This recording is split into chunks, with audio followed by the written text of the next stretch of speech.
I'm Jenn de la Vega. And I'm Clara Park. And welcome to The Cinema Chefs, the podcast for people who love to cook, watch movies, and cook what they see in movies.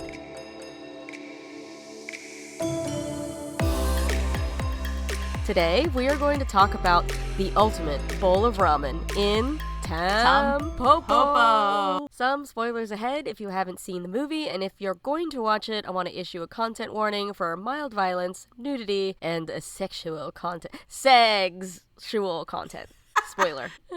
What is the one-sentence summary of the movie? A truck driver, his sidekick, and a ragtag team of experts help a widowed single mom open the best ramen shop ever. We chose this movie because it has a cult-like following among food lovers, chefs, and cinephiles. Almost every single scene has something to do with food, but the star of the show is ramen. Written and directed by Juzo Itami, Tampopo came out in 1985. The film stars a very young Ken Watanabe as Gun, Suomu Yamazaki as Goro, Nobuko Miyamoto as Tampopo, and Koji Yakusho as Gangster in the White Suit. In 1986, it won Best Editing and Best Sound Awards from the Japanese Academy of Film. It was nominated for a New York Film Critics Circle Award for Best Foreign Language Film in 1987, and won the National Board of Review Top Foreign Film Award in 1987.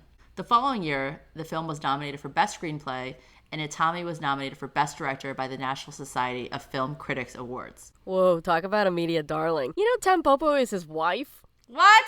Yeah, dude.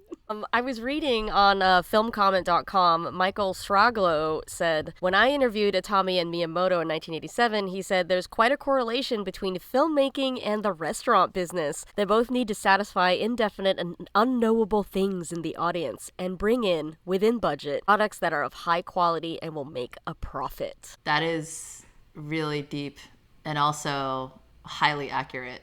You know what? Now that I know that, it makes sense because she's almost like the perfect woman in this film. Yeah. She's pretty, she's kind, she's caring, she's hardworking. I feel like half of the team has a crush on her. Oh, totally.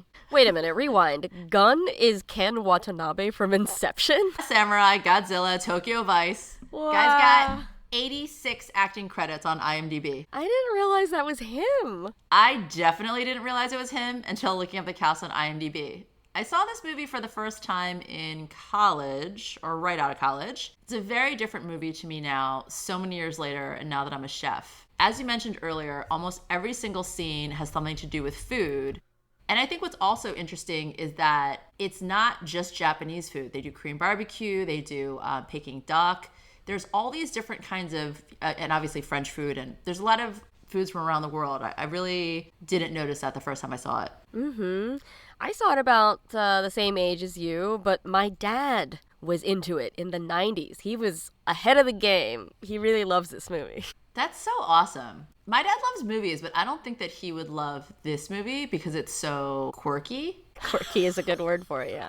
While watching it, I was thinking about, I don't think ramen was nearly as widespread in the United States in the late 80s as it is now. Yeah, the past 10 to 15 years have brought on a ramen-naissance in most cities. It's pretty easy to find a great bowl of ramen in any major city right now, yeah. Absolutely. We are so fortunate for that. For me, a great bowl of ramen starts with a great bowl of broth. The movie never divulges an actual recipe, but they do provide a lot of pointers to making a great broth/stock. You see various cooks adding whole chicken, scallions, mushrooms, pork bones, and water, but in varying amounts depending on who's making it.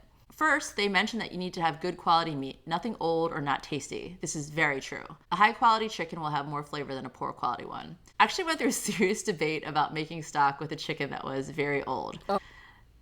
Something had gone wrong with the packaging, and it smelled so bad when I removed the plastic. I didn't want to waste an entire bird, so I rinsed the chicken, right? That's the debate. I had to rinse it because it just smelled so bad. And it was a little bit better, but even after roasting it, there was still this weird smell. Oh, no.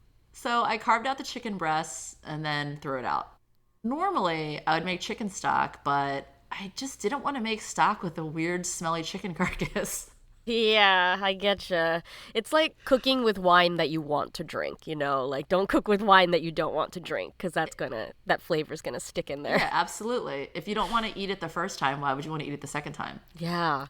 They also use whole birds, which is great for providing not only flavor but also fat from the skin, my favorite part to be honest. Nice. And collagen from the feet and wings. And a reminder, if you're going to use the whole bird, make sure to remove the organs as they impart a funkiness that you might not want. They're minerally on account of the blood passing through the kidneys and livers, because that's their job. It also can make the liquid somewhat cloudy. I save my chicken livers for pate or mang tamas, which is a sweet liver sauce. Oh yeah, pate. Chicken liver pate. I could eat that all day, all night. Same. Yeah, me And too. it's also, livers are also really good for you. They are very nutrient dense and inexpensive. Just not in ramen, Not for stock. not for stock. Another pointer from the movie is to make sure to simmer the liquid and not boil it. There are numerous comments about not boiling the liquid so that it remains clear. Yeah, they use scallions and mushrooms as aromatics for the broth, which is typical of Asian cooking, while a French soup stock typically uses onions, carrots, and celery, the mirepoix. Excellent mirepoix. One of the A-Team ramen members tells Tampopo to make sure to wash and blanch the bones to ensure the best tasting broth. If you have pork bones or short ribs or any large bones, you can soak them in cold water overnight to remove the blood or any impurities. Depending on how they were processed, you might repeat the process a few times. You can add raw bones to water for stock, or you can blanch or roast the bones first and then add them to the cooking liquid. In the film, it appears that the chicken is raw, but the pork bones were rinsed and blanched first. Oh yeah, they're huge. Blanching means, to remind you, to dip briefly in boiling water, and cold shocking to stop the cooking. As the stock is simmering, make sure to skim it regularly. That means to get rid of that scum that gathers at the top of the pot. It bubbles up to the surface. I've seen in Vietnamese pho, you can scrub the bones to help get rid of that gunk so you don't skim as much later on. That is very smart. You're working smarter, not harder. Preparation. Yes. Something that many recipes for ramen broth include, but I don't remember seeing in the film, is bonito flakes, which come from giant smoked, dried, and fermented skipjack tuna. Yeah, I was noticing that too. Usually, you make the broth with chicken, pork bones, aromatics like scallion, ginger, and garlic, and add the bonito flakes at the end because they are, again, very aromatic, but you're not really supposed to boil them for too long. Yeah, they're a last minute addition. So bonito flakes, or katsuoboshi in Japanese, takes forever to make. I actually just saw a documentary on this. Nerd for life. The fish are caught, then cooked in a proprietary cooking liquid depending on the company, then deboned, smoked, and then rubbed with mold and dried for months. I don't understand how bonito isn't $1 million. Yeah, it's like a centuries-old artisanal cooking method, and it's not really given the respect it deserves. We just see the plastic bag of shavings in the store. I know. When you see how much care goes into making bonito, it's unbelievable. And a lot of the houses, it's generations of family, 3, 4, 5, 6 generations, and they guard the recipes with their life. It's a family secret.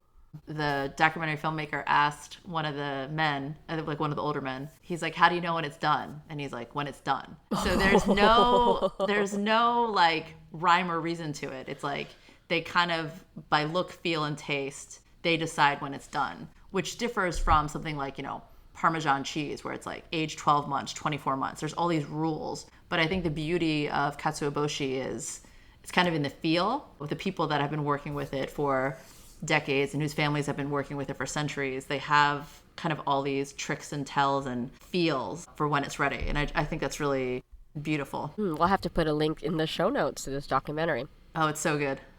Getting back to the ramen broth, you make the soup base, and then you add tare, or ramen soup flavoring, for shio, or salt ramen, shoyu, or soy sauce ramen, or miso, which is fermented soybean paste ramen. Miso, just like the katsuoboshi, is added at the end of all dishes, even miso soup, because its flavor degrades if it's exposed to heat for too long. Interesting. Miso's so sensitive. It is a sensitive baby. I mean, considering how long it takes to make, yes. I want to point out Tonkatsu ramen is not like the previous 3 that you mentioned, because it is a rich and fatty pork broth and no tare is added. I think most of the ramen that I've had in America is tonkatsu ramen. What about you, Jen? Yeah, that is most of the ramen in my life. I also want to clarify the spelling for everyone out there. You might have seen Tonkotsu with an O or Tonkatsu with an A. Kotsu, Kotsu versus Katsu. Tonkotsu is the ramen we're talking about. Tonkatsu is the fried pork cutlet. I love both equally. Yes, me too. For me lately, I've been enjoying paitan ramen, which is creamy chicken broth ramen. That sounds really good. How does it get creamy? You actually have to crack the chicken bones in half so you get all the marrow. Marrow-enriched chicken broth. Mm-hmm. That sounds amazing. It is delicious. I was at a ramen shop and they also had a creamy, milky broth. And you know how they made it that way? Oh yeah, how? They added soy milk. Oh, I've had that. Yeah, I like it. No, it was delicious, but I thought it was sort of a ingenious chef hack because you can get milky, cloudy, creamy stock from cooking the bones so long that they kind of break down and the marrow oozes out, or you can simmer the liquid for a much shorter period of time, but by adding in the soy milk, it has that creamy, cloudy The effect, yeah. Yeah, when I saw that, I was blown away. 'Cause I thought that they'd been, cooking the bones for like 2 days. And then it's like, nope, soy milk. In the movie, it appears to be a shoyu ramen, which usually has a soy sauce-based tare with kombu, mirin, or other flavorings. But we also have to differentiate between the numerous bowls of ramen we see throughout the film. Oh yes, the first bowl we see looks pretty standard with naruto, or fish cake. That's the little white disc that gets thrown in Ken's face. We have menma, which are bamboo shoots, nori, which is seaweed, and 3 slices of chashu pork in the shoyu broth. I love the directions on how to eat a bowl of ramen that opens the movie. It is iconic, and I still think of it just whenever I pass a ramen shop. Like, it is so funny. Okay, so at 3 minutes 45 seconds, first, contemplate the ramen. Carefully observe the entire bowl while savoring the aroma. The jewels of fat twinkling on the surface. The menma shoots glistening with the fat. The nori darkening with moisture. The scallions floating on top. Above all, the stars of the show, 3 slices of pork, modestly half submerged. Now, then, with the tips of your chopsticks, smooth out the surface and caress the ramen. What for? To express affection. The best! Yes. That's the best, to express affection. So poetic. They check out various competitors' bowls of ramen, but the ultimate bowl of ramen comes much later in the film when Ken, the bully contractor who is in love with Tampopo, but also becomes a member of the ramen A-team, suggests lightly sauteed pork and scallions with just a touch of sesame oil. It's definitely toasted sesame oil. Did you know, I did not know that my whole life I had been eating toasted sesame oil until I went to culinary school and saw regular sesame oil for the first time? What? How did this happen? Yes. I thought the nutty, dark, and luscious toasted sesame oil that I had been eating my whole life, and that is the staple of Korean cooking, was plain sesame oil. I didn't know there was a difference between plain and toasted sesame oil. The flavor and color of toasted sesame oil is vastly different from plain sesame oil, which is much lighter and golden in color and has a much more mild flavor. That is wild that you never saw the two, but I can actually see that. If you've only been cooking with the same oil at your house, I understand. There is no untoasted sesame oil in a Korean kitchen. Yeah? You wouldn't have it. Like, who cooks with that stuff? Not us. All right, so we've covered the ramen soup base, the different kinds of tare, and 4 main kinds of ramen. But now let us talk about the noodles. The guys in the movie had me cracking up because they kept mentioning lye. For our listeners, lye, or sodium hydroxide, is very basic or alkaline. Here we mean the opposite of acidic and not someone who loves pumpkin spice lattes. Lye is added to water to make an alkaline liquid. The alkaline liquid is what gives ramen noodles their texture and yellowish color. Word of caution, pure lye is really nasty stuff with a pH of 13. For reference, think about the scene where Tyler burns the narrator's hand in Fight Club. Oh. He's putting straight lye on it. He kisses the hand and then puts straight lye. So the straight lye and the water react and he gets a chemical burn. And you get that really great acting from Ed Norton, freaking out about it. For home cooks, the recipes for making your own noodles usually substitute baking soda, which is also fairly alkaline and much, much safer to handle. Jen, do you think it's worth it to make your own ramen noodles? I have never tried. I mean, dried and fresh noodles are so readily available now. I just haven't gotten around to this. Maybe it's just me, but I can make really good pasta from scratch, but I just don't feel like I have the same ability to make really good ramen noodles at home. All the best ramen manufacturers are probably using lye, and I don't want to mess with that in my house. Same. Another thing to consider, Sun Noodle Company does such a good job. I've actually had the honor of touring their facility. Ooh. It is immaculate. It is so clean and so organized and so quiet and just, it's like a scene out of a movie. Yeah. I think a lot of ramen shops all over the country use Sun Noodles. Like, I use Sun Noodle. There are a lot of large companies that use Sun Noodles, including Momofuku Noodle Bar, all the iterations, Honeygrow, which now has almost 60 locations. I think Honeygrow now buys more noodles than Momofuku did. Whoa. Yeah. The best family meal I ever made was with Sun Noodles. My Chef's Warehouse rep, shout out to Todd, gave me a free case to play with, and I utilized all the kitchen scrap to make this killer bowl of ramen for the staff. I actually wrote about it for Plate Magazine, RIP.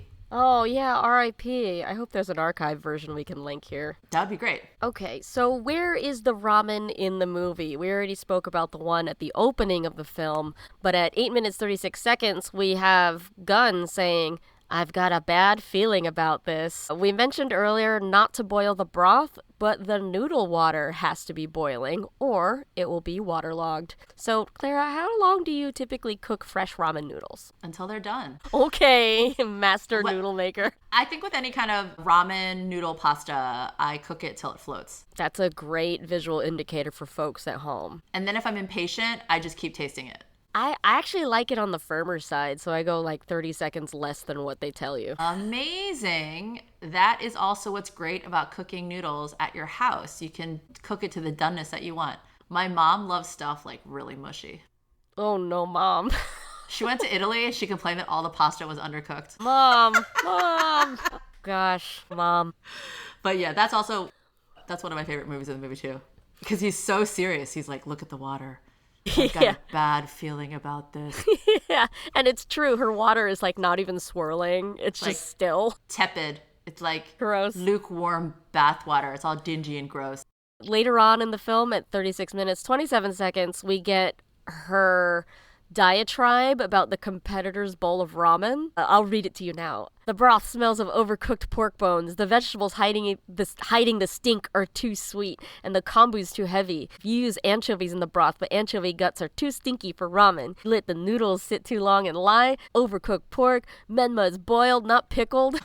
It was such a great, little moment. Tampopo mentioned seeing anchovies in some of their broths, but it's stinky. Well, the reason why it's stinky is because they forgot to remove the guts. So in sort of modern cooking competition shows and on dramas, I've seen people sit for hours just cleaning anchovy guts because it does the same thing as chicken liver and kidney. It clouds the broth. Yes. So what have we learned? Guts cloud broth. Doesn't matter if it's fowl, fish, cow. You don't want the guts in your broth for a clear broth. It was all a dream. It's true. I think it was really funny that their outfits were they were about to have a showdown at the OK Corral. And it was truly a dream, which is so funny. 58 minutes, 57 seconds into the film, we get a look at sukemen, which is a type of dipping ramen. This is not where we have a bowl with everything in it. We have a small bowl with a very rich broth, and the server drops off 14 orders of noodles. Did you notice the tower of noodles? It's amazing. I want to go to a place like that. I don't know it. Let's do it. That's a pimp move. Yeah. But the older man, who is not supposed to have duck ramen, orders duck ramen in the next booth over, and they save his life with a vacuum cleaner, which is not recommended. When someone is choking, do not stick a vacuum cleaner hose down their throat. No. I mean, I think that scene, again, I don't remember seeing it the first time, but rewatching the movie, That scene is hilarious. And It's ridiculous. Just so ridiculous and wacky. And I think it's just sort of the mischievousness of the very wealthy older gentleman and, you know, his caretakers. Like, you can't have this, this, this, this. And he's like, okay. And then he proceeds to order everything he wants, everything he's not supposed to have. And in sort of like karmic retribution, he starts choking on it. Yeah, the thing he's choking on is actually mochi, which is in zenzai. That's red bean soup. So it's mochi and red bean soup that he is choking on because it's a large piece of mochi. Yeah, that looks so, everything you ordered looks so good. I was like, I want to eat with that guy. What an epic order, ordering soba and ramen. And mochi. And mochi. That's a lot. Starch on starch on starch. About an hour and 4 minutes into the film, Shohei takes Tampopo to look at the trash of a competitor. There's chicken, pork, kombu, dried sardines, fish heads too. They use it for their collagen. We've mentioned that a few times in the past, especially in our dumpling episode if you rewind back. Rewind. She also fleeces the chef for how he makes his noodles. She was like, don't worry, I got it. And she asks him a bunch of leading questions. And I thought it was like a small dig at Chinese people. Did you notice that the server was wearing traditional Chinese wear? He talked about where he grew up in Guangzhou, like all this stuff. So it was a little bit of a dig. I was like, oh man, I don't like that. But it also shows that ramen is cross-cultural in Japan. There is Chinese ramen. There is, like, you know, different diasporas of ramen in Japan. Yeah, so as a Korean American, you can Google the history of Japan and Korea, especially when this movie came out in the 80s. I think there was a sense in Japanese culture in the 80s that they were a little bit better than the other Asian nations. And so while I'm also not a fan of that kind of cultural arrogance, it's not surprising to me that would be in there. Yeah, I don't think I would have clocked that as a college student just watching this. Nope. No way. But now that stuff is very, I don't know, I have a bigger radar for it now, so noticed it. Absolutely. But I was like, yeah, in the 1980s, Japanese business was booming, right? Automotive, electronics, they were kind of on top of the world in terms of East Asian markets, and people were starting to accept sushi in America. Whereas, you know, South Korea was just starting to emerge. And look at South Korea now. Oh my gosh, yeah. Look at them now. Amazing. I mean, the fact that my dad saw this in the 90s shortly after it came out, that kind of speaks to how prevalent the culture was. Oh, absolutely. I mean, do you remember the movie Gung Ho with Michael Keaton? Barely. Okay, we got to cover that movie. That movie is great. Because it's the Japanese dominance, right? It's the Japanese dominance of the automotive industry in the 80s. And anyway, we'll cover it in another episode. Yeah. Finally, the final bowl, the final showdown bowl. Dun, dun, dun. 1 hour, 44 minutes, 45 seconds. Tampopo is open for business. And it's a very proud moment, I think, for both the audience and the A-team. 100%. And I think also watching this movie, I love the renovation that they did for her ramen shop. It is so beautiful and feminine and bright and airy. And I think it's a complete contrast from the very heavy laden, wooden, masculine, not the most feeling ambiance of all the other ramen shops in the movies. The shop is such an embodiment of her. And when I watched it when I was, 22 and watching it now, it's a very different movie. To empower this single mom, a widow, to have her own business, have her own shop, and all these men were helping her realize her dream, and they didn't put their imprint on it. They made and built something just for her that was reflective of her. This came out in 1985. I mean, there are movies now that don't have this kind of strong female. There are a bunch of ingredients and techniques in the film that weren't necessarily part of the ramen recipe, but we think are worthy of a look again. There are so many ingredients and terms in this movie because it is a food lover's movie. So we discussed kombu, the dried kelp used in many Japanese dishes, menma, fermented and seasoned bamboo shoots, mirin, sweet Japanese rice wine, I sake, use it a lot. Love mirin. Sake, Japanese rice wine. Soba, Japanese buckwheat noodle. Omurice, this was one of my favorite scenes when It's the a good kid scene. is hungry and the homeless guy sneaks into the restaurant and makes him this like amazing bowl of omurice. It's a Japanese dish of fried rice covered with a soft omelet and drizzled with tangy sauce, but usually ketchup. It's a big dish in Korea. So late night, a lot of people will get omurice. Quenelle, this is going French, not Japanese. An oval-shaped scoop of food. And then Taiwan. It's a 2 Michelin star restaurant in Paris. Oh, I didn't know that. So the scene with all the Japanese businessmen and they go to that French restaurant and the kind of like lackey underling out orders all of them. And that whole ordering scene, there's so much culinary terminology. There's wine. He references the dish from Taiwan, which is a very, very big deal restaurant. And again, this scene read so differently to me now that I know those terms and I know those restaurants than when I saw it when I was like 21, 22. Yeah, it's pretty funny. I looked up the wine that he said, and it's like a Chardonnay grape. Yeah, it's a Chardonnay grape that's only grown in Burgundy. Yeah. Like, where did this kid even have that stuff? And it did remind me of, like, my grandpa, who was, like, a dentist and would go to sort of business lunches like this and would do this. Like, doesn't know how to read French. Just like, I'm gonna order this one thing that I know. Aw. But it just reminded me of that generation. I'm very fond of my grandfather, so. No, your grandfather sounds awesome. I think my dad loves to eat. Obviously, English is not his first language. He's fluent in English, but he's much stronger in Korean. And he was telling me that he doesn't know what anything's called, like unless it's like Korean. He knows like pizza. He knows like, hot dog, whatever. But he went out to lunch with his lawyer, and he really wanted linguine with white clam sauce. He loves that dish. But he didn't remember any of those words. Oh, so Dad. I was like, what did you do? He goes, I had pizza. I was like, Dad. oh no. He's like, how am I supposed to remember like linguine alla vongole? He's like, I don't know. For a lot of people, when you're navigating a menu in a different language, it's really difficult. And I'm sure, Jen, when you go out with your non-chef friends and it's like some sort of ethnic restaurant, it's like, Jen, what's this? Jen, what's this? Oh, yes. Clara, what's this? Clara, what's this?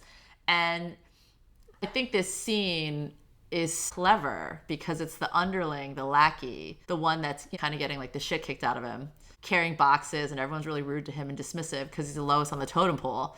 And he just schools all of them. And then the way that they did the makeup, they're all embarrassed, right? They're like beat red because what did they get? They got like the worst thing. They got soul and consomme and beer. Like, it's just boring.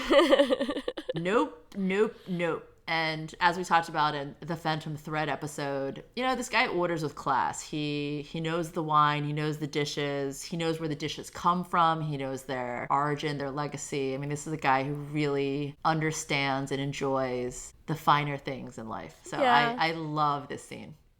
The server even changes his tone when he's like, oh, you're aware. Like, oh, you know this? I'll send the sommelier right away.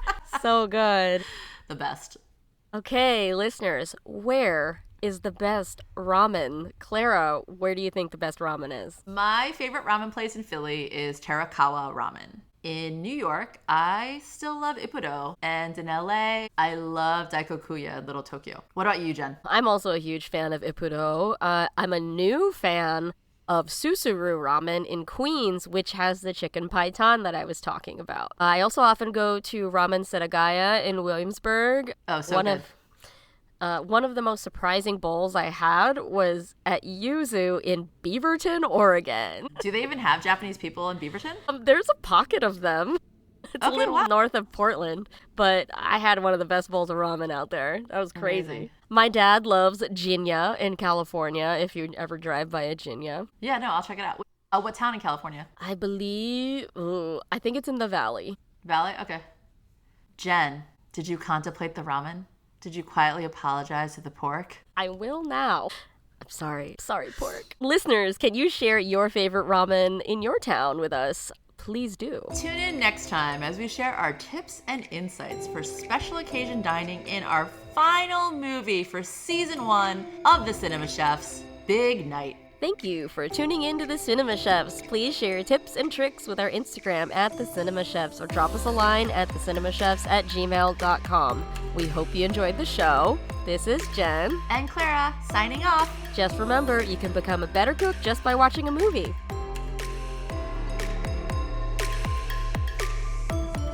The Cinema Chefs was recorded in Brooklyn, New York and Philadelphia, Pennsylvania. Edited by Jen de la Vega. Music by Penguin Music Paradise Island from Pixabay.